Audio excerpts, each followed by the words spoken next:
I worry about fundamentally undermining basic human skills. I worry about people reading less. I worry about if you want to be good at math, or you want to be good at coding, or you want to be good at writing, you have to do math, coding, and writing, right? You can't run a marathon without running the laps. I worry about shutting down large parts of human skill building, and therefore shutting down large parts of our ability to explore, innovate, generate new information, and so on. Powered by NEI Global Relocation. This is Relocation Leader, the podcast where we help advanced professionals in the world of global mobility. Now, here's your host, Zach Turpis. All right, so this one's an interesting question. So with the temptation out there to unload a lot of the cognitive work onto AI, what should we insist that we do ourselves so that we're not diminishing our own capabilities going forward? Oh, that's a great question. As someone who is, going to have 30 students next term, I worry about that all the time. Because if we're not careful, you're going to eliminate the need for low-level skills and eliminate the incentives to learn low-level skills, which means people aren't going to have them anymore. And then, what?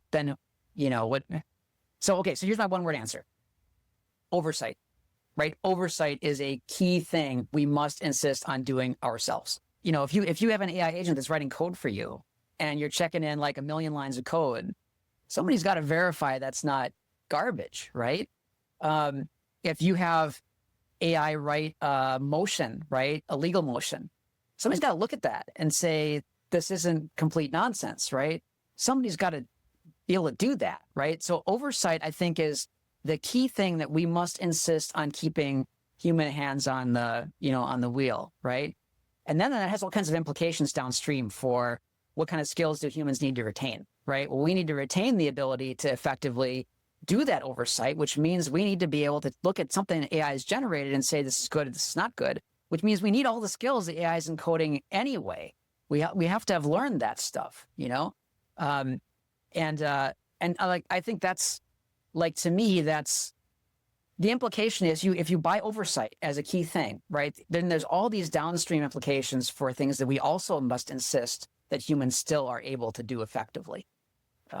That's my 2 cents on it anyway. Yeah, I'm there as well. I think anything that requires quote unquote judgment, whether it's market judgment, whether it's, human resources would be a great example. It's like, hey, if we're having to have a human resources conversation about maybe performance, spinning up the AI engine to have it with your employee probably isn't a great idea. You need to have that judgment. You may need to be able to communicate it appropriately. I think there's just across the board, there's going to be oodles of roles and responsibilities. Even strategic. I mean, you can use the AI engines to help define your strategy, maybe tweak it based on different variables within your marketplace or your environment. But at the end of the day, you got to have somebody that's got the judgment to say, yeah, this feels like it's going to work, or no, that's not someplace where we actually want to apply capital and apply resources. Exactly. Yeah. I think for me, just from a very practical sense, the bellwethers that I look at are, it's not that you can't pass off cognitively demanding things to AI. It's when you're doing that, are you doing that so that you can free yourself up for other cognitively demanding things? So that's the first one. And the other thing is, are you disagreeing with AI at all? Any output that it gives you, whether it's code, whether it's, an image or an output, like a word output, do you have disagreements? Do you have sound reasons for why maybe you wouldn't say it that way? How long does it take you to actually go through and get exactly what you wanted? If it's yeah, I get it every time, first try, I'm I don't know, how much are you actually engaging with it, Right. If I can just add one other point, and that's the perception of value. So, customers are going to look at what you provide and perceive value. If they have the perception that it only took you 2 minutes to provide that product, well, then they're probably going to want to just pay you for 2 minutes worth of activity. Whereas if it appears, it's a movie is a great example. If it's an AI generated movie, I'm not sure I really want to pay, full pricing to go watch it. Could be the greatest thing ever. But if one of the well-known actors or, a team of actors is performing, well, okay, that's really kind of cool. Now I feel like there's a value there that's above and beyond what AI can provide. Man, we just hit a whole new level, where the social dynamic of how people value, things, that's another level there. Well, I mean, you could make the argument that what you'd be paying for is like the capital investment, right? And, the $100 million that it took to train, the multimodal LLM or whatever, right? That's doing the generation, the content generation. And that's like not unprecedented, right? We do that with like prescription drug because you want to cover the R&D costs, sure, which may be substantial, right? Yeah. But yeah, I kind of agree with you. Like, if someone clicked the go button on ChatGPT and generated something, I'm like, yeah, but I could have done that, right? Like it really kind of diminishes, specialization, right, of an individual. All right. So this one, that was kind of like the people dynamic. So like we serve talent management companies, companies who, when we serve them, it's all talent management. But getting into relocation specifically, how is AI changing why companies relocate talent, who gets moved, and where work needs to happen? What's interesting from my perspective is we had two sort of revolutions in very short succession, right? You had COVID, which, really punched up the work from home, do everything remotely kind of revolution by necessity. And now you've had, a year and a half after that or so, you've had the AI revolution. And it's important to kind of disentangle those two things, I think. I suspect that, the impact of AI on mobility might be quite a bit less than the impact of stuff like COVID and, and the development of robust kind of, Zoom tools and things like this. Maybe I'm wrong about that. But that would be my guess. I think it also probably is related heavily to which choice companies make, right? Do they, like I said before, you could do the same with less, or you could do, more with the same, right? So if you're going to do more with the same, you're going to keep everybody around, then maybe it's not going to have that big of an impact. But if you're going to eliminate roles and eliminate positions, well, presumably then there'll be less people to move around. And you won't need to, move people as much. Maybe that means that the people you do move will be far more valuable, right? Or far more skilled, or up the ladder or whatever, right? Which might imply a different kind of relocation experience, than, like when I moved from New York to DC to start my government job, they put all my stuff in a big truck and that was it, right? Maybe if I was, a C-suite at a Fortune 100 company, it might be quite different, So I think that might be another thing that AI could induce, right? If there's a leveling effect, or so everybody kind of gets much more skilled, right? Or positions are eliminated and you get a few star players left over, right? It might kind of change the social class, right, of the people who are moving around. Like, I also think that there's probably on the other side of it, there's like an opportunity to really optimize who you move, when you move them, and so on, right? And the use of machine learning and AI may be able to, kind of solve those optimization problems more effectively than people could. Or I don't know if I want to use the word more effectively, but contribute to solving them in a different way than people originally did. And so you might see like changes in, patterns of who company wants to move around and so on. So I echo Jeremy's thoughts, but I think the one area that I think it will have the most impact is it takes some of the variability out of the move itself. An AI engine, if you can tap in and understand, well, what are the odds that my goods are going to get picked up on Friday and in Omaha, Nebraska, and they're going to be in San Francisco on Thursday of 2 weeks, down the road, and know definitively, yeah, you know what, they're going to be there, even though there may be a wildfire along the way somewhere. I think that is where AI is going to really help. It's also going to be able to help fine tune some of the costs that each step of that move and relocation is going to represent, because it gives us a better understanding of, what are the variables other than what's maybe historically we've made these moves. Well, that's what the relocation industry up to this point has been able to kind of tap into. They've really been able to tap into what's current and maybe what's forecasted to happen. So I think that's going to play into it. The other area that I think is probably going to have an impact is just the dynamics overall. As domestically, we look at moving from a service economy to maybe back to more of a manufacturing economy. I think AI is going to come in and play into that as well, because it's going to help identify, the best place to relocate your factory is going to be in Fargo, North Dakota, or it's in Louisiana or wherever, which I think the relocation companies can also lean into and have some understanding of what's the likelihood, and it gives us a chance to forecast and, prepare for those types of moves where, so in other words, I think it's going to make us more predictive in how we perform our business and our service offerings, as opposed to being reactive.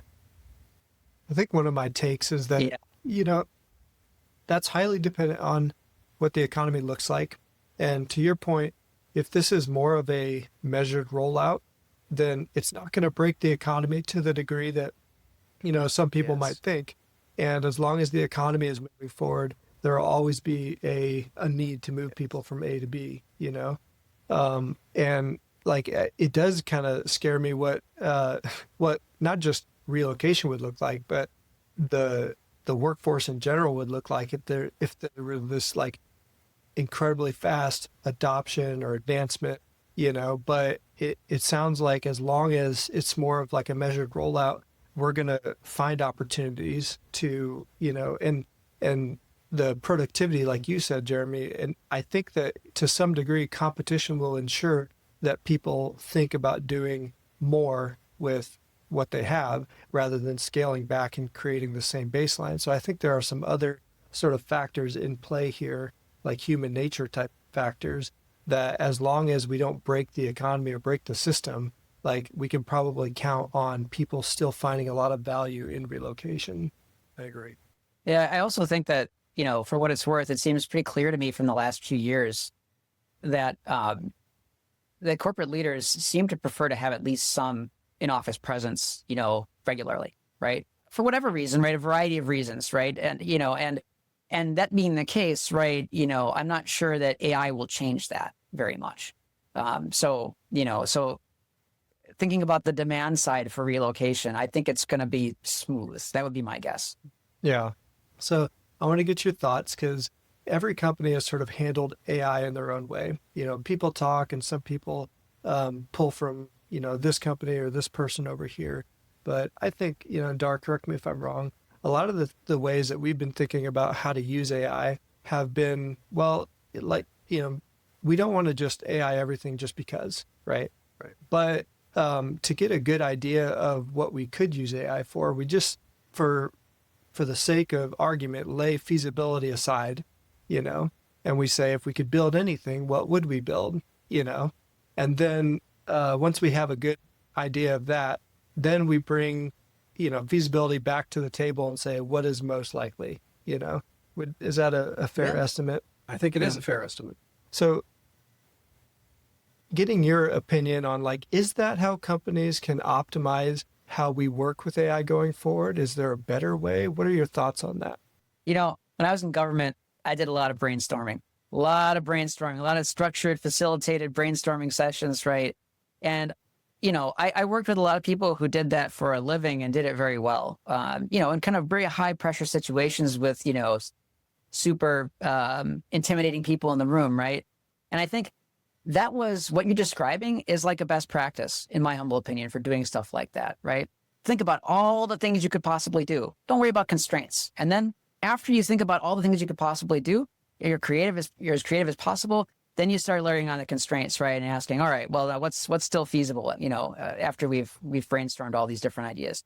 I think that's what you just described. And I think that's a fantastic way to go about thinking about AI, right? Because it's such an unexplored space.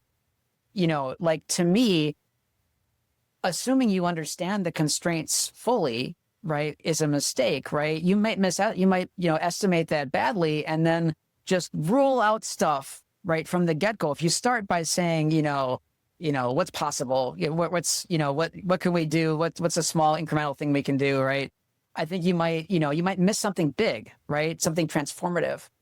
So I really like the idea of separating the ideation out from what's feasible, right? And kind of, doing the ideation first separately, robustly, right? Creatively, without stamping on ideas. And then only later you start to think about, well, probably we can't do this because, if we did that, we might expose PII, or, we can't do this because rate limits, imply like excessive costs or whatever, right? That's the order that I would do it. I love that. I think that's great. I feel good about that. Yeah, so, a lot of pushback there, right? I endorse. It's good. Nice. All right. So to make it practical for a lot of our listeners here, I'm sure everyone in our audience have at this point, up to this point, had experience with LLMs, with the generative language processors, ChatGPT, Gemini, Grok, all those, and other AI applications. But with the new tools, like, how can people sort of stay on top of everything that's coming out every day? It seems like every day something is hitting the market, that could potentially change what you do. And my head spins sometimes because we do try and keep up with it here. And there's days where I just have to turn it off, So what's a healthy way, a good way to kind of keep up with it all? I think the first thing to keep in mind is that at a very high level, all the different LLM kind of competitors are somewhat commodities at this point. They all do a bunch of tasks pretty well, pretty similarly. And yeah, there might be some specialization, right, happening, like Dar mentioned earlier. That makes a lot of sense to me. It would be a way to kind of, deconflict, and monetize maybe more effectively. But I think all of them, like, if you want, if you say, hey, write me an email asking my boss for a week of vacation, all of them are going to be able to do that just fine. I think it's only when you get into this super specific, maybe really high performance type requirements, like write me a PhD dissertation on cosmology, right? Or something like this. That's when you might start to see a little bit of separation. But in general, they're kind of commodities. And if that's the case, right, you can see this, like, I just at an anecdotal level, I see this in my LinkedIn feed all the time, right? One guy will say, oh, look at, GPT 5.0, it's like revolutionary. And then the next guy will be like, GPT 5.0 is terrible at these 5 tasks, right? But Grok is awesome. And it's just like, it can't all be true, right? So I kind of, if you view them as commodities, then I think it really removes a lot of the anxiety about tracking, oh, this one's ahead on the leaderboards at this point in time. It doesn't matter all that much, in some sense, right? Although, again, that's going to be like task dependent, right? If you really want a specific, very high performance requirement task done, then you might want to do some research and ask which one is kind of best at it. So I think that's the first thing, right? I would say is that LLMs are kind of commoditized at this point, and that really removes a lot of the, worry about which one is sort of best, right? Or whatever. I also think that, one thing kind of structurally that I've seen, companies in my area do, the Milwaukee area do, is a number of them have kind of put together like, AI teams, right? Like a AI, and not quite like a research team, but like sort of like that kind of thing where a group of data science AI type people get co-located in a team together, and their job is, partially to build stuff and, deploy and so on, but it's also partially to like have dedicated time to stay up and aware of what's potentially like useful or interesting.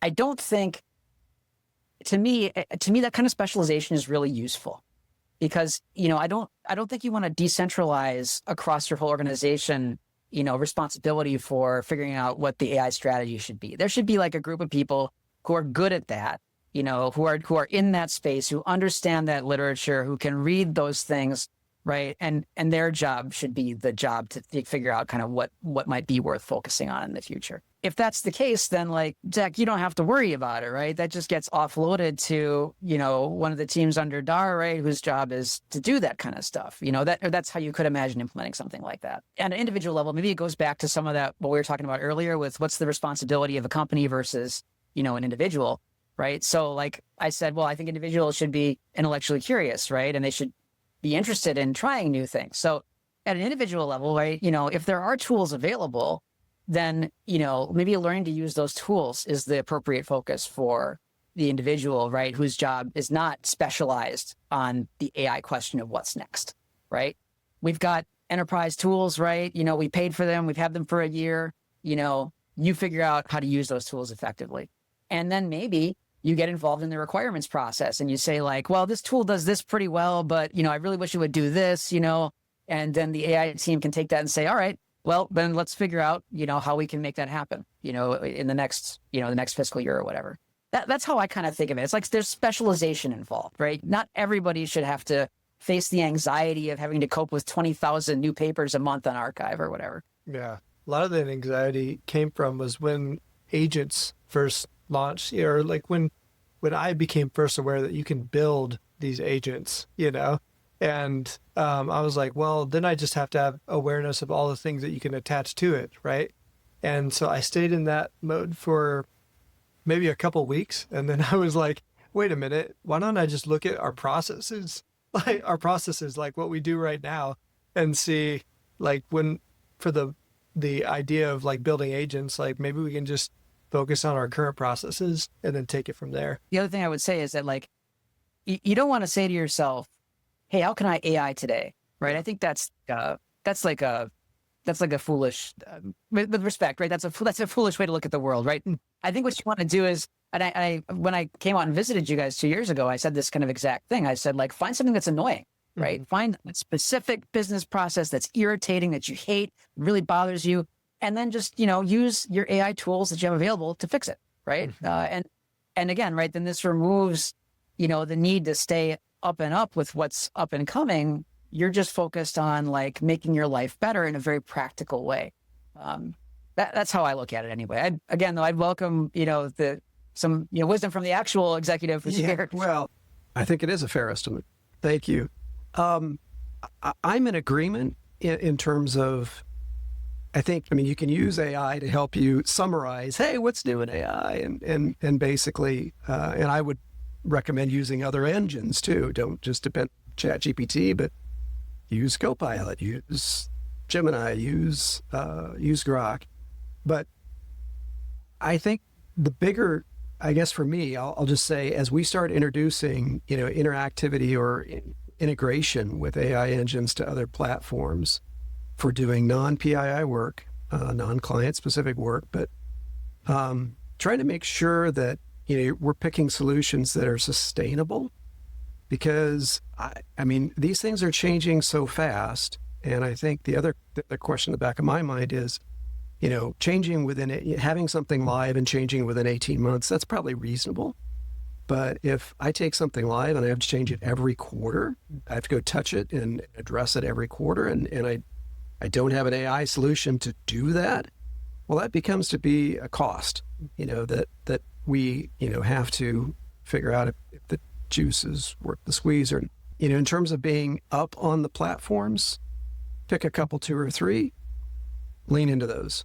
There's going to be specialized platforms out there that are going to be for marketing, and I'm happy to leave the marketing ones in your court. But I think we will put some boundaries around, hey, yeah, please go use those, but do it in this security manner so that we're not infringing upon the brand by adding more risk than what we were willing to, It was crazy when Veo 3 came out and the videos that it was producing. I was jaw on the floor, like, just what is this? This is insane. And like now, after seeing those for like a month and a half, I know what's AI, what's not, and it doesn't impress me as much anymore. So like it's really weird to see how things hit you in the moment, and then you give it time, and you're like, okay, not as big of a deal, Right. you know? Right. So, all right, I want to kind of move through these a little bit quicker, hopefully. What factors determine how quickly a company adopts and integrates AI? And I'm thinking in terms of like industry size, the size of that business, their culture, kind of how would you support partners, balancing the uptake of AI with their clients? Like, do you have any thoughts on those sorts of things? Like, it seems to me like AI needs to, for it to actually have an impact in a company, it needs to be adopted by a majority of the people in there. But then how do you do that? Or will you actually do that? Yeah. I mean, those are good questions. I mean, I'll offer some thoughts, but again, then I'll defer to the expert who has to do this for real. To me, there's like kind of like 2 or maybe 3 issues at play, right? There's like, as a company, what's your technical ability, right? Are you able to even use these tools, right? Do you have like a way to give people access to them? There's some of that kind of stuff, just mechanical, right? Like if you can't give people access to a Copilot or a GPT or whatever instance, right, then it's just hard for them to use it in the first place. That's one factor. I think a second factor is kind of your risk aversion, right? As an organization, your conservatism, your fundamental conservatism. And different companies have different cultures, right? For better or worse, they have different cultures. Different industries have different cultures, that impact that. Or different industries are regulated to different degrees, like medicine and finance, heavily regulated, and so maybe it's more difficult for them to move fast and break stuff, because when they break stuff, people die or people lose money or, whatever, right? So I think those 2 factors, right? Your mechanical technical ability to use the tools at all, and your risk aversion, right? Those are like 2 things I think that really kind of impact or would impact, right, the speed. The other thing that I'll say is, and this is kind of like number 2.5 in some sense. When I was in government, I worked with a lot of people who were very smart, like area studies people, like somebody who had a PhD in Japanese history or something like this. And what I found was, like, as a technical quantitative person working with those kinds of folks, when they felt like I was going to work with them and apply my fancy machine learning stuff to help them think better, they liked that a lot. When they thought I was going to replace their thinking, right, they didn't like that so much, right? And so, like, I think that's another kind of key factor, right, where you might have more quick adoption if you sell this as augmentation and not replacement. I think that, emphasize the opportunity, to do more interesting work, right? And so on. I think that might have an impact on the willingness of people to try it out, and maybe the risk aversion of the organization as a whole. And I'm there as well. I think, Jeremy touched on it earlier, where you got to have a specific use case that makes sense for your organization. And I know some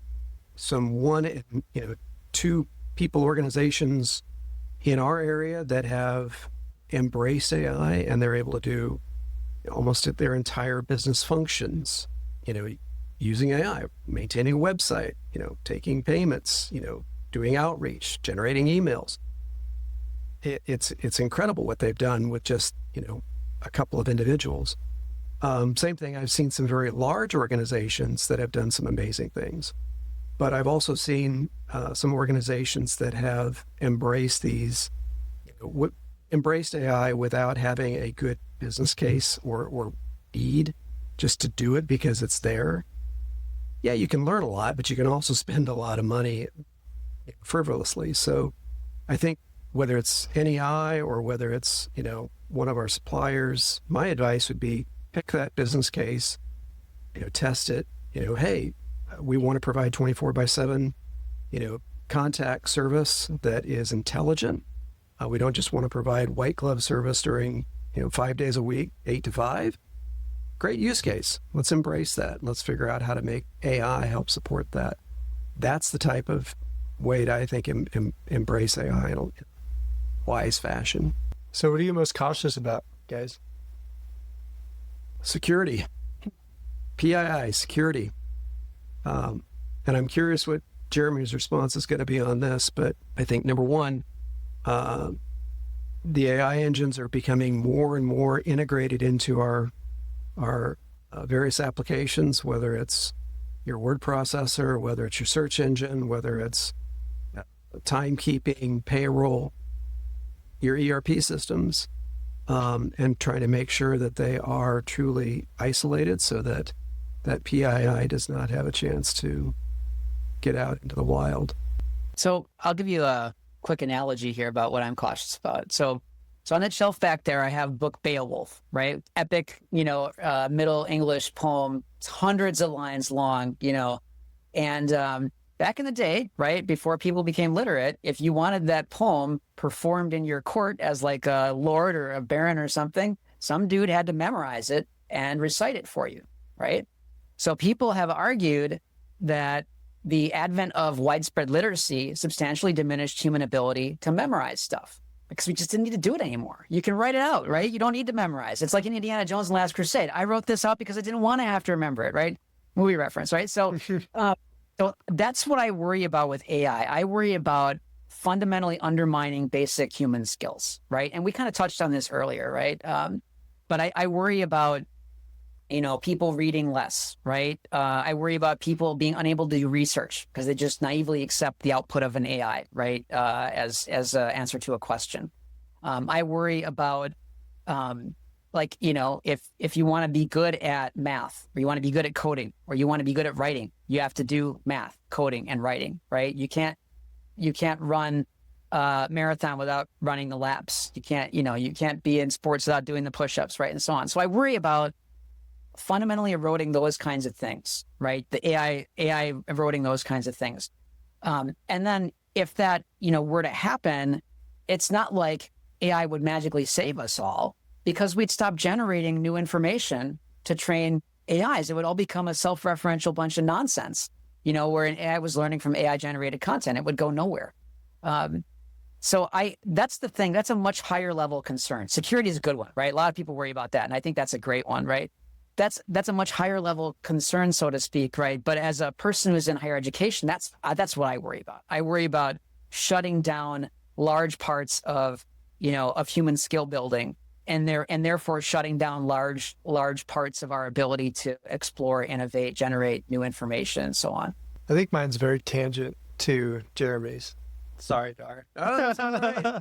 No, I'm just like, I hope it doesn't stop people from dreaming and trying to do hard things, because I think that's what, there's lots of ways that you can think about how it can just serve you, but it just takes inspiration. It takes, like, for us to keep moving forward, we have to continue dreaming, and I would hope that people don't view it as just a way to, like, have an easier life, And that's kind of my thing, is like, I hope that it comes in and we get to see, like, one of my favorite movies as a child was The Rocketeer, and I really want my jetpack before I can't fly anymore. So don't stop dreaming. Yeah. That's what I'm most excited about. What are you guys most excited about with AI? I think AI is, and this is both good and bad, but I think AI is potentially a very effective way to democratize skill. So like I can go, and I did this actually not long ago. I like Winslow Homer, right? He's a painter from the early 20th century. He's painted some very famous, like mostly scenes of like New England and the shore and stuff like this. I like that kind of stuff. Makes me happy. So I said, I went to ChatGPT and I said, hey, could you generate me a picture of a sailboat in the style of Winslow Homer? And it did it like that, right? I can't do that. I'm not a painter. I would have to go and pay somebody a lot of money, right, if I wanted something like that. And that's just not feasible for me, right? So with AI, for better or worse, I can do that in a matter of seconds with a prompt. And I think that's potentially very powerful in the sense that it might induce people who would never have tried something to try that thing, right? Something they thought was outside of their skill boundaries or whatever, right? It might, it might help people to push their limits in some way. At the same time, right, to Dar's point earlier, I don't know if I want to now pay hundreds of dollars for someone to make a painting for me, right? It seems problematic, right? If my willingness to pay for that kind of thing has just collapsed, right? That seems problematic in its own way. But that democratizing effect is potentially really neat, depending upon how it plays out. And it's one thing that I think you could legitimately be excited about with AI. Yeah, all the artists just got their pitchforks right now. Yeah, right. For me, it's the bridge between AI and the physical. I mean, I see a time when robotics is going to eliminate the need for folks to be in coal mines, or if they do go down, it's to inspect something and come back out and not have to be in that type of environment long term. And the same thing with firefighting and whatnot. I just think, that's going to be really an advancement for humanity as a whole. The dual-edged sword for that, though, is the idea of AI and swarms of drones or swarms of robots that are battle ready. That's a bit more scary. So I think there's a dual-edged sword. But right now, I'm leaning a lot more and looking forward to all of those really risky tasks, being aided by AI and robotics. And I think it's all about finding mutual benefit, because when people can do commerce with each other, when production is going well, when the world is on the up and up, like the likelihood of us wanting to, it probably goes down, but I should hasten to add before I get stuck with the pitchforks, right? That the downside to that democratizing stuff is that, it diminishes, it diminishes the incentives to acquire those skills in the first place. Right. So then you don't, who's the next great painter? Well, maybe there'll never be a next great painter because we'll just, everybody will just use AI. And so no one will bother to become the next great painter.